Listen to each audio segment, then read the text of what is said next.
Here's an example of a trash room that isn't well maintained. You can see in the back they got a rodent station back there.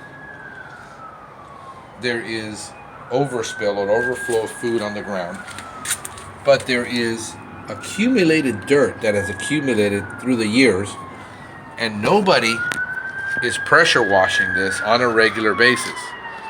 I don't know if you can see, but there are filth flies. Those trash chutes must be treated every month with a product like DSV, Nibor-D, and some soap to decontaminate it to prevent flies from breeding. This is a haven for American roaches, rodents, and filth flies. And if that trash chute goes up to whatever floor on the inside of a building, well, guess why you're going to have flies inside of a building?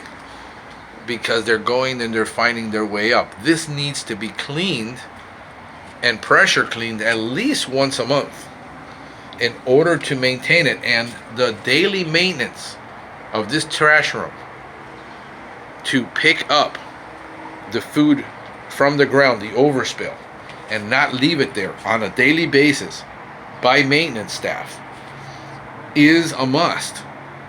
That actually station looks like a homemade station. It isn't a proper station to have, and it's probably not being able to be maintained by the technician, because if he comes in and this is blocked and he can't move it, he's not going to maintain that station.